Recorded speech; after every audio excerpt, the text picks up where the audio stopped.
Welcome to Bipin ABC 247। आज है 7 अक्टूबर। 7 अक्टूबर 2025 के करंट अफेयर्स के जितने भी इम्पोर्टेंट क्वेश्चन बन सकते हैं वो हम इस वीडियो में डिस्कस करेंगे। तो इसलिए सभी लोग वीडियो को पूरे एंड तक जरूर देखें। तो चलिए अब वीडियो को शुरू करते हैं। तो पहला क्वेश्चन है आज का करंट अफेयर्स का। तो पहला क्वेश्चन है, हाल ही में कौन सा शहर भारत का पहला झुग्गी झोपड़ी मुक्त शहर बन गया है? यानी कि जो टूटे फूटे मकान थे तो वो अब वो मुक्त शहर बन गया है। तो कौन सा है? तो ये आपका है चंडीगढ़। ऑप्शन आपका ए यहाँ पे, सॉरी, ऑप्शन आपका डी यहाँ पे राइट आंसर हो जाता है। अब है दूसरा क्वेश्चन। क्वेश्चन है, एडीबी के अनुसार हाल ही में एडीबी के अनुसार भारत की जीडीपी वर्ष 2026 में कितने प्रतिशत की दर से बढ़ने का अनुमान है? पहले तो बताओ एडीबी का फुल फॉर्म क्या होता है? एडीबी का जो फुल फॉर्म होता है वो होता है एशियन डेवलपमेंट बैंक। तो ये कह रहा है तो 2026 में कितने प्रतिशत बढ़ने की अनुमान है जीडीपी? तो कितना हो जाएगा? तो ये हो जाएगा ऑप्शन ए, क्या है, 6.7% बढ़ने का अनुमान है। अब आगे देखते हैं। आगे हमारा क्वेश्चन है तीसरा। हाल ही में केंद्रीय गृह मंत्री एवं सरकारी मंत्री ने किस शहर में साइबर डेयरी प्लांट का उद्घाटन किया है? हमारे केंद्रीय गृह मंत्री आपके कौन है? ये आपके हैं अमित शाह। तो इन्होंने किस राज्य में साइबर डेयरी प्लांट का उद्घाटन किया है? तो ये किया है हरियाणा में। हरियाणा के कौन से जगह पे किया है? ये किया है रोहतक में। ठीक है, रोहतक में। ये आपको याद रखना है। ऑप्शन आपका सी यहाँ पे हरियाणा राइट आंसर हो जाता है। अब बढ़ते हैं अगले क्वेश्चन की ओर। चौथा क्वेश्चन है स्क्रीन पे। क्वेश्चन है, हाल ही में सड़क परिवहन मंत्रालय ने कब से सभी इलेक्ट्रॉनिक वाहनों में ध्वनिक चेतावनी प्रणाली AVAS अनिवार्य करने का प्रस्ताव रखा? तो ये रखा है 1 अक्टूबर 2027, यानी कि 2 साल के बाद। ऑप्शन आपका ए यहाँ पे राइट आंसर हो जाता है। अब देखते हैं अगला क्वेश्चन। पांचवा क्वेश्चन है हमारा स्क्रीन पे।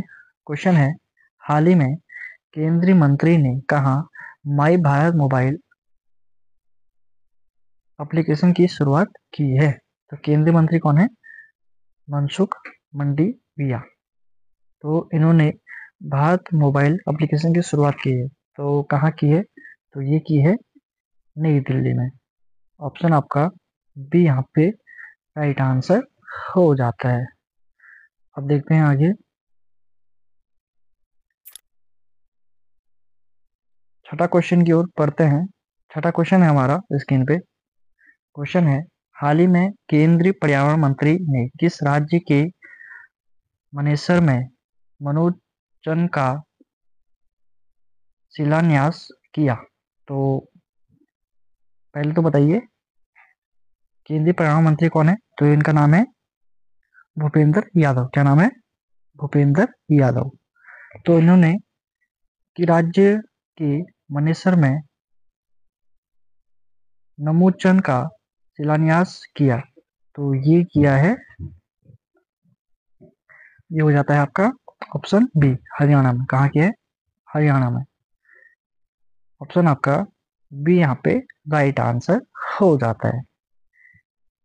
इस कार्यक्रम के साथ ही वन्य जीव सप्ताह 2025 के समारोह की शुरुआत हुई है। तो आगे बढ़ते हैं अगले क्वेश्चन की ओर।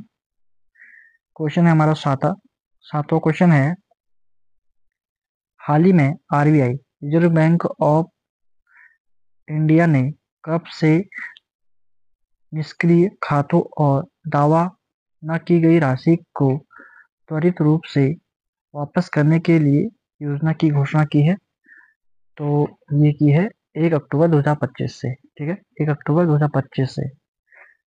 ऑप्शन आपका ए यहाँ पे राइट आंसर हो जाता है। अब बढ़ते हैं आगे। 8वां क्वेश्चन हमारा स्क्रीन पे। क्वेश्चन है, हाल ही में, वर्तमान में, ठीक है, वर्तमान में भारत में प्रति व्यक्ति दूध की उपलब्धता प्रतिशत प्रतिदिन कितनी है? ठीक है, ये कह रहे हैं वर्तमान में भारत में प्रति व्यक्ति दूध की उपलब्धता प्रतिदिन कितनी है? तो कितनी है? तो ये आपकी हो जाएगी ऑप्शन डी, 471 ग्राम प्रतिदिन। ठीक है, 471 ग्राम प्रतिदिन, ये आपको याद रखना है। तो ऑप्शन आपका डी यहाँ पे राइट आंसर हो जाएगा। आप देखते हैं 9वां क्वेश्चन की ओर। क्वेश्चन है, हाल ही में संयुक्त राष्ट्र सैन्य योगदानकर्ता देशों के प्रमुखों का सम्मेलन 14 से 16 अक्टूबर तक कहाँ आयोजित किया जाएगा? कहाँ किया जाएगा? तो ये किया जाएगा आपका ऑप्शन सी, नई दिल्ली में किया जाएगा। कहाँ किया जाएगा? नई दिल्ली में। अब बढ़ते हैं आगे। लास्ट क्वेश्चन 10वां क्वेश्चन है। क्वेश्चन है, हाल ही में खान मंत्रालय ने कितने करोड़ की महत्वपूर्ण खनिज पुनर्चक्रण प्रोत्साहन योजना जारी किया है? तो कितना किया है? तो ये किया है 15 करोड़। ठीक है, कितना? 15 करोड़ रुपया। ठीक है, ऑप्शन आपका ए यहाँ पे राइट आंसर हो जाता है। इसका उद्देश्य क्या है? इस योजना का उद्देश्य ई कचरा और लिथियम आयन बैटरी जैसे स्रोतों से महत्वपूर्ण खनिजों को पुनः प्राप्त करने के लिए देश की पुनर्चक्रण क्षमता को विकसित करना है। ठीक है, ये आपको याद रखना है। आज की वीडियो में इतना ही। सभी लोग बताएंगे कि आपका आज का स्कोर 10 में से कितना रहा।